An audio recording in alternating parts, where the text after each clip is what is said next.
Justin, it's good to be back out on the quad again, isn't it? It's just like the old college days of college. Hand me that college sack. That's what I call. Sack me. That's what I call hacky sacks. Is college sacks, hmm and also those dubers, I guess. I'm. I bet I'm somewhere out there playing guitar. Walk around till you find me playing guitar. Oh, there you are. Bye, bye, Miss American Pie. This is Life is Strange, the first chapter of Life is Strange, subtitled Chrysalis, or perhaps Crystalis, in the classic NES action RPG. But I think it's Chrysalis. This is from Don't Nod Entertainment, whom you may know, or maybe not.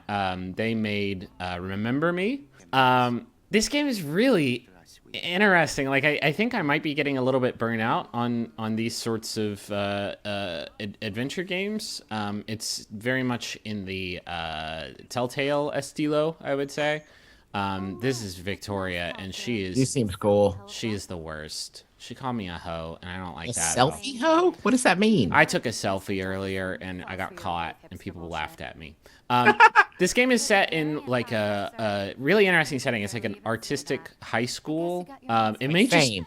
kind of, except I think it's all photography. Like everybody's like referencing all of these famous photographers, like constantly.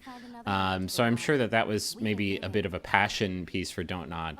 But it's like, I don't know, it's a really unique setting. Like all of the quests are very, I don't know, high schoolish. Like you have to prove to this girl that her roommate didn't cheat on her boyfriend, in order to like get in that girl's room and get a flash drive that you can Weird. then take to your friend. It's very, very, very like, so far, other than one encounter where I had to stop a boy with a gun from accidentally shooting a girl, which is sort of like the first puzzle that you have to kind of solve.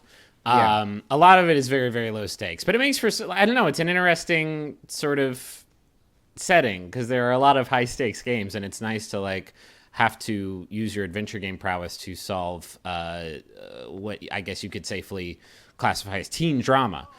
Helping you in this regard is sort of the main mechanic of Life is Strange, which is that you can rewind time. Um, I'm playing it on PC. All you have to do is click down on the right mouse button, and you can rewind to basically the beginning of sort of the chunk that you're in. hmm And you get shown this very simple timeline that show where you made sort of the main decisions in that chunk, and you can rewind and try and make different decisions. There's some timing based stuff. This is one of the sort of first puzzles where you have to kind of figure out how to use that power to get past Victoria and her crew. She's blocking the way into the dormitory, hmm um, and yeah, it involves jacking up this sprinkler and getting to this janitor's paint bucket before he takes it away out of your reach. So I'm gonna jump ahead to where I actually get it right. But this is the rewinding. So, do you have to use the rewinding as like part of the mechanic, or is it like you do it when you mess something up, like in Prince of Persia? It's interesting. They use it in actually like a few ways. If you add something to your inventory, it comes with you when you travel back in time. So sometimes you don't have like time to solve a puzzle. Like for instance, that gun situation I talked about earlier, you needed to like get this hammer to set off a fire alarm, but there was no way for you to do it before the person gets shot. So you have to Right. use like one loop to sort of go back and uh, get the hammer, and then the next loop to actually use it. Sometimes you can use it to talk to somebody. Like I was talking to this girl, and I was trying to like convince her we were friends, and she was like, "You don't even know my last name." And then I gave her the wrong last name, and she said, "No, my last name is this." Rewind time. All of a sudden, you know the answer to Do that. you choose how far you rewind? Yeah, you can rewind to the beginning of the chunk, and then like your screen turns red and bloody. You get like the Call of Duty shooting effect. You went too far. Oh, Victoria, you got painted, girl. Aw, right on the cashmere. Sorry about the cashmere. I'm not sorry though. Oh, Samuel's sorry though. Oh, you don't want that wet paint, Samuel. It's I don't know. It Yeah, does some girls, get some towels for the paint.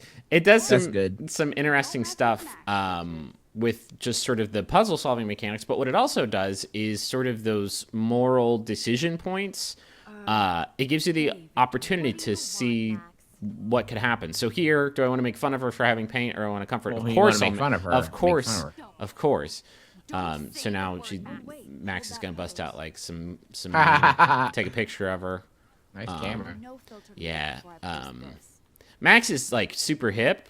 It's like her character is that she's very I guess hipster is a safe classification for her.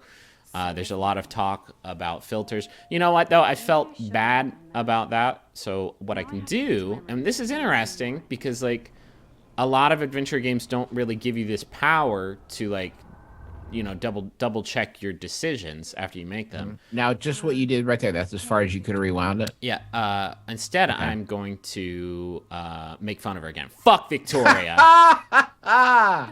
It was so juicy the first time. She's been really mean to me. I know this seems unwarranted, but she's been truly awful. You guys didn't see before. You didn't see how it was, but actually I am kind of curious what would happen if I was nice. So I'm gonna rewind and see how the other half lives. It's interesting, right? Because like I think the second season of Walking Dead messed with this, and I'm sure some of the other Telltale games did too, where after you finish, you can like hop back into a chapter and like replay it and see how it happens. This gives you the opportunity to like instantly do it, which is interesting. I thought it would kind of like ruin the experience, right? But there are actually like a lot of little decisions that you make, and sometimes it's not even like decisions like that. Sometimes it is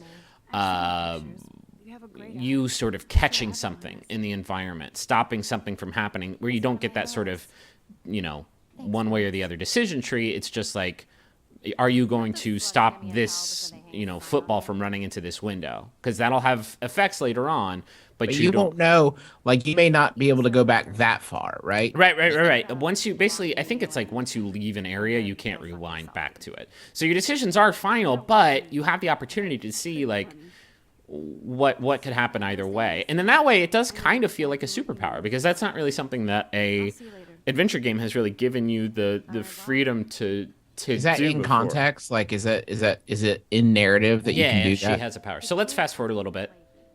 Okay. Just what button do you press? All right, back out on the dorm, back out on the quad. Just solved a puzzle regarding a young woman's pregnancy, and okay. Well, this guy is angry for some reason, threw his football, and the lady got hurt. Now, she said, damn, I better rewind there. Was that like you starting to rewind, or did she say that like in character? Like she said it in character. Okay. This is like early in the game. This is about an hour in, and she's still like sort of having fun with her powers. Like, she's still like sort of discovering how incredible a gift it is and using it. And I'm just sort of having myself a ball too.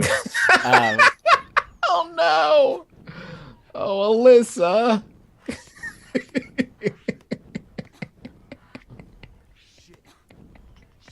There's a few great things going on. There's a few great things going on here. For me, it was him yelling "fuck this shit" over and over again, more than it was Alyssa getting beamed by the football. But this isn't what Don't Not intended. No, it's not. And you would think that like chaos theory would dictate that like one of these times a butterfly flaps its wings. Right, a single blade of grass refuses to bend, and the football has a different trajectory. But I'm going to get her out of the way.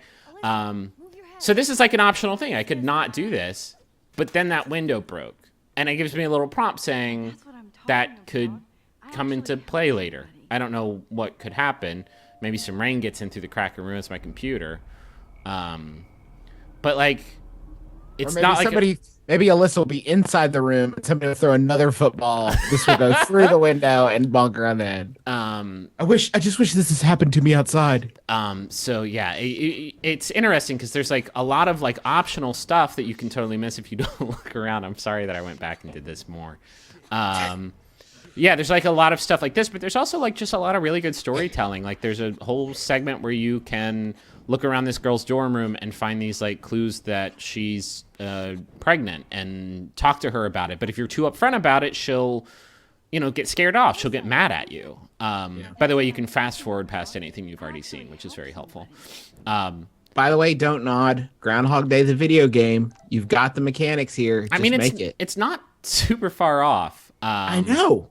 It's a really super good idea. It is a good idea, and I don't know. We've seen time travel be used in a lot of different genres, and I think the adventure game genre is sort of ripe for that because it's all about making these decisions constantly. It's like the crux of what the adventure game genre is about, and I don't know, the ability to see the outcomes of every decision, just sort of branching out in front of you is, I don't know, it's really fascinating. I think this is actually like an episodic series that I'm gonna want to stick with. Not only because of the time travel stuff, but just because, like, I don't know, the setting is so cool. It kind of has a Gone Home feel. I'm sure there's a lot of people who are gonna like just say that it is that completely, just because, I don't know, it's got sort of a edgy young female protagonist, but like, I don't know, it's also a much more modern story than Gone Home was, but with all of that great, like, look around and find all this extra storytelling just in the environment around you. Yeah, it's really doing it for me. I really enjoyed what I played so far.